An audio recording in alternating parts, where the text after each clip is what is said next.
انسانوں کے نام افزار ریحان۔ یوم اقلیت یا متحدہ قومیت 11 اگست پاکستان میں یوم اقلیت یا متحدہ قومیت کی حیثیت سے منایا جاتا ہے۔ غالباً گیلانی حکومت میں اس نوع کا فیصلہ ہوا تھا کہ پاکستانی اقلیتوں کے لیے بھی ایک دن ہونا چاہیے۔ تو جناح کی اقلیتوں کے لیے معروف تقریر جو انہوں نے پہلی دستور ساز اسمبلی کے اولین اجلاس میں کی تھی، اس کی مناسبت سے یہ طے کیا گیا کہ آئندہ سے یہ دن پاکستان میں منارٹیز ڈے کی حیثیت سے منایا جائے گا۔ البتہ منارٹیز کو اس حوالے سے کچھ تحفظات تھے، جن میں بنیادی بات یہ تھی کہ بجائے میجارٹی یا منارٹی کے چکر میں ڈالنے کے، ہمیں برابر کے مساوی حقوق عطا کرتے ہوئے قومی دھارے میں اس طرح شامل کیا جائے جس سے ہم دوسرے درجے کے شہری خیال کیے جانے کی بجائے متحدہ پاکستانی قومیت کا حصہ گردانے جائیں۔ ہمارا مذہب یا عقیدہ جو بھی ہے وہ ہمارا ذاتی اور نجی معاملہ ہے۔ شریعت کے جو بھی حقوق و فرائض ہیں، آئین پاکستان کی روشنی میں ہم بلا تمیز برابر کے پاکستانی شہری ہیں اور ہمیں یہی سمجھا جائے۔ پہلی دستور ساز اسمبلی میں بانی پاکستان کی یادگار تاریخی تقریر بھی تو یہی تھی کہ آپ کا تعلق کسی بھی مذہب، ذات یا عقیدے سے ہے، وہ آپ کا ذاتی اور نجی معاملہ ہے۔ مملکت کے شہری کی حیثیت سے ریاست کو کسی کے عقیدے سے کوئی سروکار نہیں ہوگا۔ آپ سب آزاد ہیں اپنی مسجدوں میں جانے کے لیے یا اپنے مندروں میں جانے کے لیے یا کسی بھی عبادت گاہ میں جانے کے لیے، یعنی ریاست پاکستان کے لیے ہر مذہب کے لوگ برابر کے شہری ہوں گے۔ پاکستان میں جناح کی اس نایاب تقریر پر جتنی بحثیں اور توجیہات ہو چکی ہیں وہ بے شمار ہیں، ان گنت ہیں۔ دانشوران قوم اس تقریر کے حوالے سے دو خانوں میں بٹے ہوئے ہیں۔ پون صدی گزر گئی، وہ اس حوالے سے یکسو نہیں ہو سکے اور آئندہ بھی نہیں ہو پائیں گے۔ ایک طرف وہ لوگ ہیں جو اس تقریر کو جناح کی سیاسی زندگی کا سب سے بڑا یو ٹرن قرار دیتے ہوئے استدلال کرتے ہیں کہ دو قومی نظریہ جس کی بنیاد پر انہوں نے اپنے ملک ہندوستان کے دو ٹکڑے کروائے تھے۔ 7 اگست کو دہلی سے پرواز کرتے ہی وہ اسے وہیں چھوڑ آئے تھے۔ کراچی آ کر انہوں نے کسی عوامی یا سیاسی جلسے میں نہیں، آئین ساز اسمبلی کے اولین اجلاس میں جب اپنا کلیدی صدارتی خطاب کیا تو واشگاف الفاظ میں منتخب آئین سازوں پر واضح کر دیا کہ اب یہاں کسی کا کوئی بھی مذہب یا عقیدہ ہوگا وہ اس کا ذاتی اور نجی معاملہ گردانا جائے گا۔ بانی پاکستان کی حیثیت سے جب وہ اسمبلی کے فلور پر یہ اعلان کر رہے تھے کہ آپ کا کوئی بھی مذہب یا عقیدہ ہے، ریاست پاکستان کو آپ کے مذہب یا عقیدے سے کوئی سروکار نہیں ہوگا، تو اس سے دو ریاستی اصول واضح ہو گئے۔ اول یہ کہ اب یہاں ٹو نیشن تھیوری نہیں چلے گی بلکہ بلا امتیاز عقیدہ ایک ہی پاکستانی قومیت ہوگی۔ دوسرے، مذہب یا عقیدے کا کاروبار مملکت و ریاست سے کوئی سروکار نہیں ہوگا۔ اس کے بعد یہاں کہاں کوئی بہام رہ جاتا ہے کہ پاکستان ایک مذہبی ریاست ہوگی یا سیکولر۔ ہمارے لبرل سیکولر دانشوران تو اس تقریر کا یہی مفہوم پچھلے 75 برسوں سے نکالتے اور اسی پر اصرار کرتے پائے جا رہے ہیں، اور وہ دکھی رہتے ہیں کہ جناح کے بعد آنے والوں نے اس واضح سنگ میل سے پوری ڈٹائی کے ساتھ روح گردانی کی، جبکہ ہمارے وہ دانشوران و علماء جو پاکستان کو ایک اسلامی مملکت یا ریاست مدینہ بنانے کا داعیہ رکھتے ہیں، ان کا استدلال و اصرار اس پوائنٹ پر ہے کہ بانی پاکستان کی محض ایک تقریر کو سامنے رکھ کر اتنا بڑا ریاستی فیصلہ کیوں کر کیا جا سکتا ہے، ان کی سینکڑوں دیگر تقاریر کو کیسے اور کیوں کر ہوا میں اڑایا جا سکتا ہے جو انہوں نے اپنی طویل تحریک پاکستان کے دوران کری اور شہر کی، اور اس مبینہ تقریر کے بعد بھی انہوں نے مختلف مواقع پر جو کچھ کہا اسے نظر انداز نہیں کیا جا سکتا۔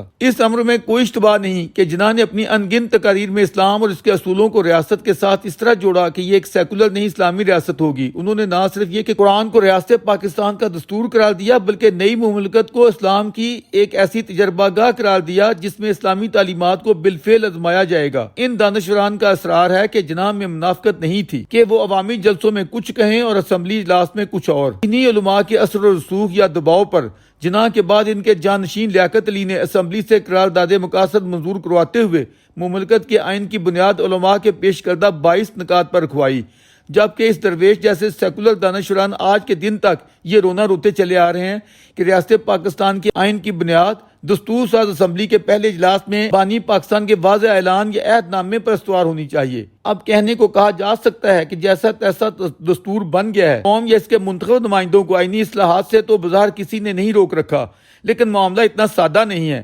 یہاں کس میں اتنا دم ہے کہ ملا ملٹری متحدہ طاقت سے سر ٹکرائے؟ اب اس ایشو پر بظاہر تو آئینی طور پر ایکا ہو چکا ہے کہ یہاں دو نہیں ایک ہی قوم بستی ہے اور وہ پاکستانی قوم ہے، لیکن کیا ہم اس سے آگے بڑھ کر یہاں یہ کہہ سکتے ہیں کہ مذہب یا عقیدہ شہریوں کا ذاتی معاملہ ہے، لہذا دو قومی نظریہ اٹھانا، منوانا یا پڑھانا خلاف آئین قرار پاتے ہوئے تعلیمی نصاب سے بھی اس کا تدارک ہونا چاہیے، اور حلف ناموں میں بھی امتیازی الفاظ یا فکروں کی بو نہیں آنی چاہیے بلکہ امتیازی شکوں کا ہی خاتمہ ہونا چاہیے۔ کیا ہمیں پاکستان کے وقت یہاں اقلیتی آبادی 22 یا 25% تک تھی، جو کم ہوتے ہوئے ہمارے حسن سلوک کی برکت سے 3% بھی نہیں رہی، جبکہ ہمارے ہمسایہ ملک ہندوستان میں تب مسلم آبادی اگر 2.5 یا 3 کروڑ رہ گئی تھی، یعنی کل آبادی کا 9%، تو آج ترقی کرتے ہوئے ہمارے برابر پہنچ چکی ہے، یعنی اتنے بڑے انڈیا کا 15%۔ ذرا ہر دو ممالک میں اقلیتی آبادی کے بڑھنے اور کم ہونے کا تقابلی جائزہ تو لو۔ انڈیا میں اس قدر کیوں بڑھی ہے اور ادھر پاکستان میں اقلیتی آبادی اس قدر کیوں گھٹی ہے؟ اس پر بھی یہاں الٹا جعلی اور گھٹیا پروپیگنڈا کیا جاتا ہے کہ انڈین مسلمانوں کی حالت بڑی خراب ہے، ان کی تو نسل کشی ہو رہی ہے۔ بھائی اتنی خراب ہے تو لے آئیں ان کو یہاں، اس ملک میں جو ان کے نام پر بنایا گیا تھا، 2 نیشن تھیوری گھڑتے ہوئے، یہ کہ ہندو اور مسلمان اکٹھے نہیں رہ سکتے تو پھر کیوں اکٹھے رکھے ہوئے ہیں وہاں انڈیا میں دوسری قوم کے رحم و کرم پر؟ کیا اس سے ہم دوگلے یا 2 چہروں والے نہیں دکھتے ہیں؟ حالانکہ اس کے برعکس الٹی ہماری اقلیتوں کے دکھوں کی داستان زیادہ بڑی المناک اور دردناک ہے۔ ضرورت اس امر کی ہے کہ یہاں ایک نوع کا نمائشی سا یوم اقلیت منانے کے بجائے اپنے ان مظلوم و مجبور و محروم بھائیوں کو سینے سے لگاتے ہوئے پاکستانی ہونے کا اعتماد دیں اور اس زمانی و زمینی حقیقت پر ایمان لے آئیں کہ ہر فرد ہے ملت کے مقدر کا ستارہ۔ طویل برسوں تک درویش کا یہ معمول رہا ہے کہ وہ ہر سال 11 اگست کو انگریز کے بنائے ہوئے وسیع ٹاؤن ہال لاہور میں لبرل وومن فورم کے تحت بعنوان جناح کا پاکستان اقلیتوں کے حقوق یا متحدہ قومیت کے تصور کو اجاگر کرنے کے لیے سیمینارز منعقد کرواتا رہا ہے، جس میں ملک کی نامور سیاسی، صحافتی، مذہبی، ادبی اور اقلیتی شخصیات کو بطور مہمان مقرر مدعو کیا جاتا تھا، اور کوشش یہ ہوتی تھی کہ کسی ایک نقطہ نظر کی بجائے ورائٹی کے طور پر مختلف نقطہ نظر کے دانشوران و دنا آئیں اور سامعین کی تعداد بھی سینکڑوں میں ہو، جس کے لیے تمام دوست احباب سے درخواست کی جاتی۔ شیعہ، سنی، وہابی، دیوبندی کے علاوہ ہندو، سکھ اور مسیحی برادری کے احباب بھی شرکت کرتے۔ ناچیز کی تو یہ بھی خواہش ہوتی کہ اس میں یہود، بدھ اور احمدی حضرات بھی شریک ہوں، مگر باوجود ایسے ہو نہ سکا۔ ناچیز مغرب اور مغربی میڈیا اور تہذیب کا سپاس گزار ہے کہ جن کی برکت سے سوشل میڈیا دنیا میں نمودار ہو گیا ہے، یوں عام آدمی کی شنوائی ہونے لگی ہے، ورنہ ہمارا پاکستانی روایتی قومی میڈیا طاقتوروں کی طرح اثر و رسوخ والوں کو ہی انسان سمجھتا رہا ہے۔ ہر سال 11 اگست کو یوم اقلیت یا متحدہ پاکستانی قومیت مناتے ہوئے سیمینار منعقد کرانے کا یہ سلسلہ کوئی 1 دہائی قبل کیوں شروع کیا تھا اور پھر اب کیوں ختم کر دیا ہے؟ اگر اس کی تفصیل میں گئے تو سارا کالم اسی کے نظر ہو جائے گا۔ اس لیے اصل موضوع پر رہتے ہوئے بات اپنے اقلیتی بھائیوں کے حقوق پر ہی کرنی ہے، جن کے لیے پاکستان میں رہتے ہوئے اس کے سوائے کوئی چارہ نہیں رہا ہے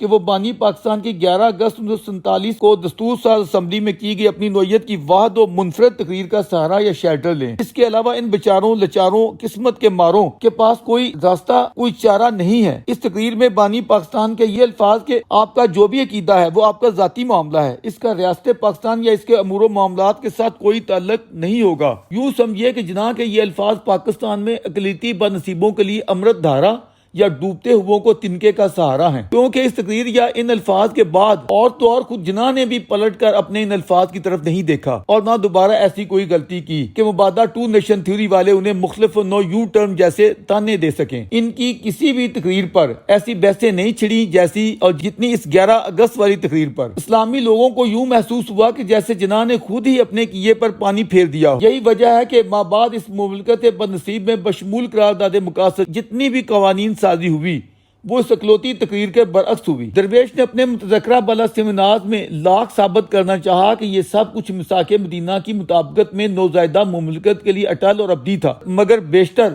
راسخ العقیدہ مسلمان علماء و دانشور اپنی ساری توانائیاں یہ ثابت کرنے پر صرف کرتے رہے کہ جناح صاحب کا یہ مطلب ہرگز نہیں تھا افزار ریحان صاحب جو آپ لے رہے ہیں، وہ پاکستان کو آپ کی مذموم خواہش کے مطابق ہرگز محض سیکولر یا قومی ریاست نہیں بنانا چاہتے تھے۔ وہ اپنے بحثوں پر محیط وعدوں اور تقریروں کی مطابقت میں اسے صرف اور صرف اسلام کی تجربہ گاہ یا اسلامی ریاست بنانا چاہتے تھے، جس میں اول و آخر قرآن و سنہ کی کار فرمائی ہوگی۔ آپ 11 اگست کے علاوہ ان کی دیگر تقاریر بھی کبھی پڑھ لیا کریں، جن میں وہ پورے زور اور استدلال کے ساتھ پہم یہ کہتے سنائی دیتے ہیں کہ قرآن ہی اس مملکت کے دستور کی بنیاد ہوگا۔ وہ فرماتے ہیں کہ ہمارا آئین تو 1400 برس قبل کا بن چکا ہے اور وہ قرآن ہے۔ آپ نہ جانے کن مقاصد کے تحت ایک دانے کو پکڑ کر سارا مشن برباد کر دینا چاہتے ہیں۔ اور تو اور استاد محترم شامی صاحب نے خوب ڈانٹا یہ کہتے ہوئے کہ آپ ہمارے قائد کو منافق ثابت کرنا چاہتے ہیں، جو موچی گیٹ کے عوامی جلسوں میں تو کچھ اور کہتا تھا اور دستور ساز اسمبلی کے فلور پر کچھ اور۔ میرے بچے، آپ اس تقریر کے 2 دن بعد آیت کو ملاحظہ کرو جب لارڈ ماؤنٹ بیٹن اس خطہ ہند میں رواداری کے لیے مغل شہنشاہ اکبر اعظم کی مثال پیش کرتا ہے تو ہمارا قائد فوراً اسی لمحے اس کی تصدیق یہ دیتا ہے کہ ہمیں تو 1400 برس قبل اس سلسلے میں ہمارے آقا پیغمبر اسلام نے سب کچھ بتا دیا تھا، ہم اکبر سے رہنمائی کیوں لیں؟ مجید نظامی صاحب نے بھی اس حوالے سے ناچیز کی درگت خوب بنائی اور کہا کہ آپ ہمارے قائد کا وین بگاڑ رہے ہیں اور نہ جانے کیوں انہیں اسلامی کی بجائے سیکولر بنانے پر تلے بیٹھے ہیں۔ سو تنگ آ کے میں نے آخر دیر و حرم کو چھوڑا، واز کا واز چھوڑا، چھوڑے تیرے فسانے، اور پھر میر صاحب کے دین و مذہب کو آپ پوچھتے کیا ہو؟ ان نے تو کش کا کھینچا دیر میں بیٹھا کب کا ترک اسلام کیا۔ سو یہ درویش اپنے تمام احباب کی خدمت میں کھلے بندوں اعلانیہ یہ وضاحت کیے دے رہا ہے کہ محترم شامی صاحب اور نظامی صاحب بالکل درست فرماتے ہیں کہ محض ایک تقریر کا بہانہ ڈال ہمیں جناح صاحب اور ان کے دو قومی نظریے کو بگاڑنے کا کوئی حق نہیں ہے۔ جناح کوئی سیکولر ریاست بنانا نہیں چاہتے تھے، اگر ایسی بات ہوتی تو وہ انڈیا سے الگ کیوں ہوتے؟